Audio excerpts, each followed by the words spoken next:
Kabul airport, जहां बहुत सारे लोग अपनी जान बचाने के लिए एक चलते हुए हवाई जहाज में बैठने की नाकाम कोशिशें कर रहे हैं और उनमें से बहुत सारे लोगों की आसमान से गिरते हुए भी तस्वीरें दिखाई दी।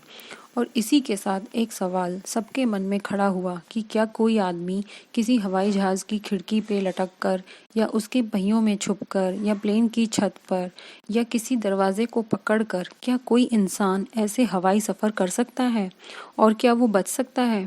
दोस्तों, ज़रा आप सोच के देखिए, बहुत ही मुश्किल लगता है ये। और जितना ये सोचने में मुश्किल लगता है उससे कहीं ज़्यादा खतरनाक ऐसा करना है। तो दोस्तों, आज हम इसी बात पे चर्चा करेंगे जो एक बात आपको सोचने पर ज़रूर मजबूर करेगी।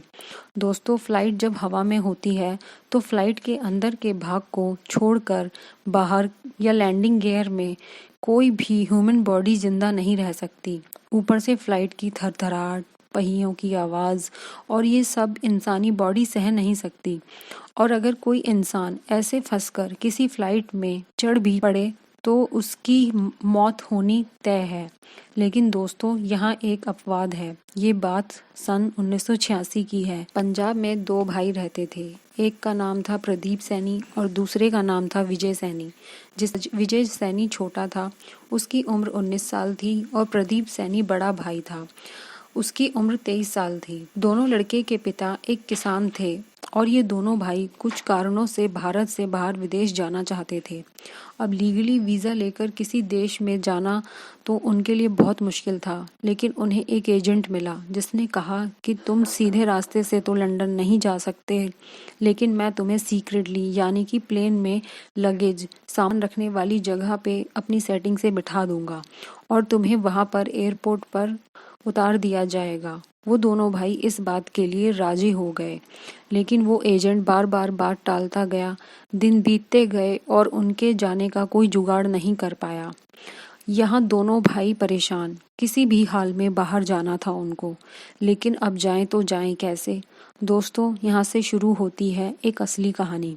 ये दोनों भाई सोचते हैं कि कोई बात तो बन नहीं रही है, तो चलो खुद ही कोशिश कर लेते हैं और खुद अपने बल पर लंदन चले जाते हैं। अब ये निश्चय के बाद ये दोनों भाई पंजाब से दिल्ली आ जाते हैं और दिल्ली में ये इंदिरा गांधी इंटरनेशनल एयरपोर्ट के चक्कर काटने लगते हैं। साल था 1986, सितंबर का महीना था और ये दोनों भाई भी थोड़ा बहुत पढ़े लिखे थे। दोनों भाई एयरपोर्ट के आसपास की इंफॉर्मेशन कलेक्ट करने लगे। ये जानने लगे कब कौन कहाँ तैनात है, कितनी पुलिस कहाँ पर है और एयरपोर्ट के अंदर जाने का क्या क्या रास्ते हैं। अब दोस्तों, सीधी बात है, मेन डोर से तो अंदर जा नहीं सकते थे, इसलिए उन्होंने एयरपोर्ट के पूरे कंपाउंड को समझा और ये जान लिया कि एयरपोर्ट बहुत बड़ा है और इसकी कई कई जगह पर दूर दूर तक दीवारें फैली हुई हैं और ये जगहें सुनसान भी हैं जहाँ कोई आता जाता नहीं है। और आखिरकार सितंबर से अक्टूबर तक 1 महीने की रेकी करने के बाद ये दोनों भाई एयरपोर्ट के अंदर घुसने का एक फाइनल रास्ता ढूंढ लेते हैं।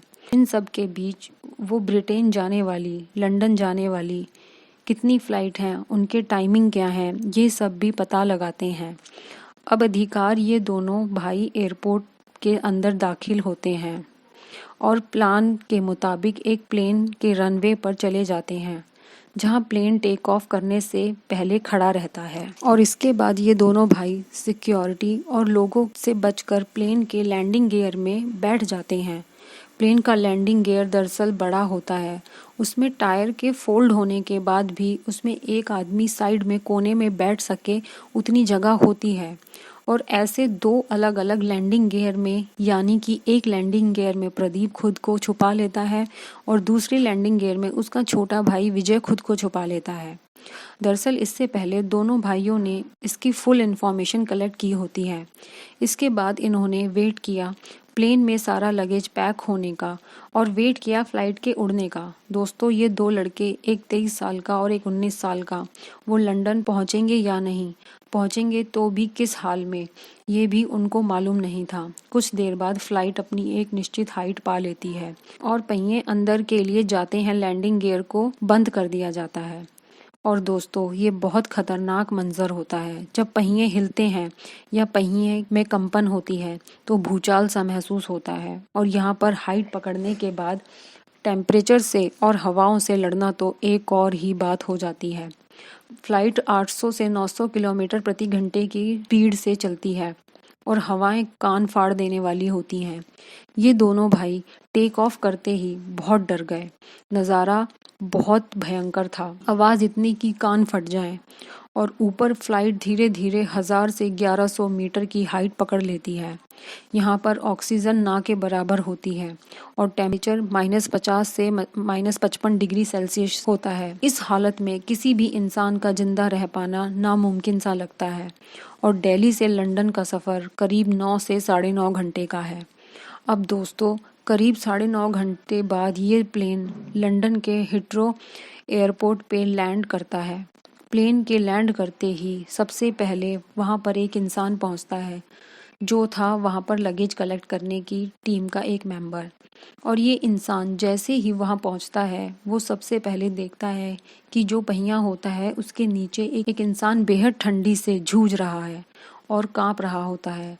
रोड पर नीचे को देख कुछ समझ नहीं पाता, ये कौन है, कहाँ से आया, क्या करने आया। इसके बाद वो अपनी टीम को बताता है और पूरा स्टाफ वहाँ पर आ जाता है।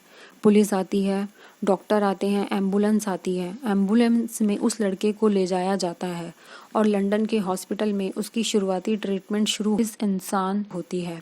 सांसें चल रही होती हैं, लेकिन बदन अंदर से बहुत काँप रहा होता है, मानो अभी जान निकल जाएगी। और अभी ये बेहोशी की हालत में था। अब यहाँ पर हॉस्पिटल में डॉक्टर परेशान, पता नहीं ये कैसे हो गया, ये लड़का कहाँ से आया है और कैसे रनवे पर मिला। लंदन के डॉक्टर उसे लगातार बचाने की कोशिशें करते हैं। धीरे धीरे उस पर ट्रीटमेंट का असर भी होता है और वो कुछ दिन में होश में आता है। और होश में आते ही प्रदीप सबसे पहले एक सवाल पूछता है कि मेरा भाई कहाँ है। अब दोस्तों, यहाँ पर समझने वाली बात यह है कि इस प्लेन से सिर्फ उस दिन एक लड़का मिला था, जो था प्रदीप सैनी, बड़ा भाई। विजय सैनी किसी को नहीं मिला। डॉक्टर और सारा स्टाफ फिर से परेशान हो जाते हैं कि ये किसकी बात कर रहा है। अब प्रदीप बातचीत करने की हालत में था, इसलिए डॉक्टर पुलिस को बुलाते हैं। उसके साथ क्या हुआ था और प्रदीप एक ही रट दोहराता है कि मेरा भाई कहाँ है, मुझे उससे मिला दो। पुलिस और डॉक्टर कहते हैं कि हमें आपका भाई वहाँ कहीं नहीं मिला था। और तब प्रदीप अपनी वहाँ पर पूरी बात कहता है कि कैसे दो भाई दिल्ली एयरपोर्ट से बिना टिकट्स, बिना वीज़ा, लैंडिंग गियर में अपने आप को फिक्स करके लंदन की ओर बढ़े थे। प्रदीप कहता है, हम दो भाई अलग अलग लैंडिंग गियर्स में बैठे थे और सब मिलकर उससे पूछते हैं कि आखिर वहाँ पर शोर इतना था कि कुछ सुनाई नहीं दे रहा था। मुझे लगा जैसे मेरे कान के पर्दे फट गए हों। मुझे ज़बरदस्त झटके लग रहे थे, फिर भी मैं अपने आप को वहाँ सेट करके संभाल के रखा। मैं अपने भाई के बारे में भी चिंतित था कि उसके साथ क्या हो रहा होगा। और इसके बाद अचानक बहुत ठंडी लगने लगी। हवाएं बहुत तेज़ी से चल रही थीं। मुझे कुछ समझ नहीं आ रहा था क्या करना है। धीरे धीरे मेरा शरीर और सुन्न हो गया और उसके बाद पता नहीं क्या हुआ। अब आप लोग मुझे बताएं, मेरा भाई कहाँ है। दोस्तों, उस दिन तो डॉक्टर्स और पुलिस प्रदीप को कुछ नहीं बता पाए, लेकिन उसके अगले दिन पुलिस को एक खबर मिलती है कि लंदन के रिचमोंड इलाके में एक डेड बॉडी पड़ी हुई है। इसके बाद प्रदीप को उसकी तस्वीर दिखाई जाती है। प्रदीप उसे पहचान लेता है कि ये उसका भाई है। वो फूट फूट कर रो रहा होता है और उसे अपनी ज़िंदगी का सबसे बड़ा अफसोस हो रहा होता है। पोस्टमार्टम रिपोर्ट से पता चलता है कि प्रदीप के छोटे भाई विजय की मौत ऑक्सीजन की कमी और ठंड के कारण हुई थी। और जब लोगों को प्रदीप की बात पर विश्वास होता है और पता चलता है कैसे दो भाई भारत से लंदन प्लेन के लैंडिंग गियर में बैठकर निकले थे और कैसे उसमें से एक भाई बच गया, तो किसी को इस बात पर यकीन नहीं हो रहा था। इस पर कई रिसर्च टीम ने रिसर्च किए और एक रिसर्च टीम ने इसके ऊपर छानबीन की और ये कहा कि प्रदीप के बचने की कोई उम्मीद तो नहीं थी, लेकिन कुछ वजह से जिसके कारण ये विपरीत हालात में बच गया। डॉक्टर्स और रिसर्च टीम के लिए प्रदीप का बचना एक चमत्कार था। लेकिन ये चमत्कार हुआ कैसे? इसके पीछे मुख्य 3 कारण थे। इसका सबसे पहला कारण था प्रदीप के शरीर का रिएक्ट करने बंद हो जाना। जी हाँ दोस्तों, प्रदीप का शरीर इस विपरीत हालत में इतना सहम गया कि उसने विपरीत परिस्थिति में रिएक्ट करना ही बंद कर दिया और इसके कारण तेज़ आवाज़ का असर, तेज़ हवाओं का असर और -डिग्री टेम्परेचर का असर भी प्रदीप की बॉडी पर नहीं हुआ। यूँ मानो कि उसकी बॉडी फीलिंगलेस हो चुकी थी। दूसरी चीज़ ये थी कि प्रदीप के अंदर एक स्ट्रॉन्ग विल पावर था और तीसरी चीज़ वो शरीर से मजबूत था।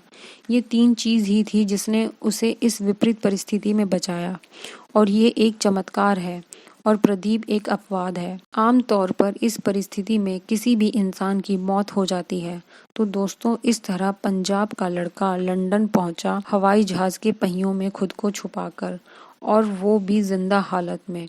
इसके बाद लंदन के कोर्ट में प्रदीप पर मुकदमा भी चला और 28 साल बाद साल 2014 में प्रदीप को वहां की कोर्ट ने असाइलम दिया और उसे लंदन की नागरिकता मिली। आज प्रदीप की उम्र 45 साल है और वो अपनी बीवी और बच्चों के साथ आज भी लंदन में रहता है और वो लंदन के हिथरो एयरपोर्ट पर ही बतौर ड्राइवर का काम करता है। और दोस्तों, प्रदीप को आज भी अपने जीवन में एक अफसोस है कि वो बच गया लेकिन उसका भाई नहीं बच पाया।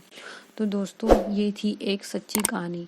आपको कैसी लगी हमें ज़रूर बताइए और हमारे चैनल को सब्सक्राइब करना ना भूलें।